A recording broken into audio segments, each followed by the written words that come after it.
चक्रव्यूहातला अभिमन्यू शूर होता, तो भेकड नव्हता असं उद्धव ठाकरेंनी म्हटलंय। ईडी इन्कम टॅक्सच्या माध्यमातून चक्रव्यूह टाकलं जातंय।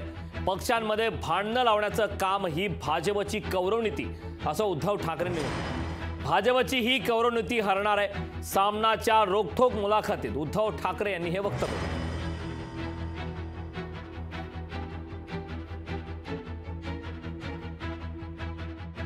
अभिमन्यू शूर होता, तो भेकड नव्हता। आज हे जे काय ईडी इन्कम टॅक्स सीबीआयच्या माध्यमातून चक्रव्यूह टाकतायत, ही भेकड लोक आहेत। ह्यांना अभिमन्यू सारखं धैर्य नाहीये लढायचं। तो चक्रव्यूहात घुसला होता। हे बाहेरच्या बाहेर भाडोत्री लोकांना एकमेकात लढवत आहेत। म्हणजे शिवसेना फोडली आणि शिवसेनेमध्येच मारामाऱ्या लावण्याचा प्रयत्न केला। राष्ट्रवादी फोडली, म्हणजे कुटुंब फोडतायत, कुटुंबात कलह लावतायत, पक्षामध्ये भांडणं लावतायत। हे तर सगळं कौरवांचंच काम आहे ना।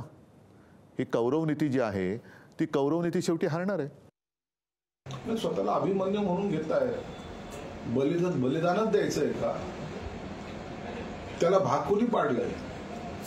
तुम्हाला जर बलिदान द्यायचं, तुम्हाला जर शहीद व्हायचं, तर त्याला कोणी रोखू शकत नाही। कौरवाची उपमा कोणाला देता? म्हणजे 40 वर्ष तुमच्या बरोबर असणारे सगळे कौरव होते का? ज्यांनी रक्ताचं पाणी केलं हे सगळे कौरव होते का?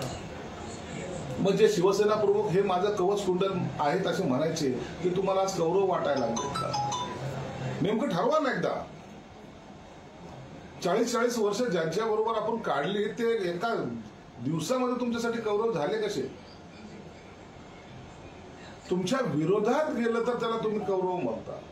तुम्ही कधीतरी ही भूमिका समजून घ्या ना, की नाही होय माझं चुकलंय, पण जर तुम्हाला चूक मान्यच करायची नसेल, झोपी गेलेला जागा करता येतं, पण झोपीचं सोंग घेऊन जर कोणी जर डोळे मिटत असेल तर त्याला जागा करणं अशक्य आहे। लोकशाही मराठी ऐका, पहा, जागरूक रहा।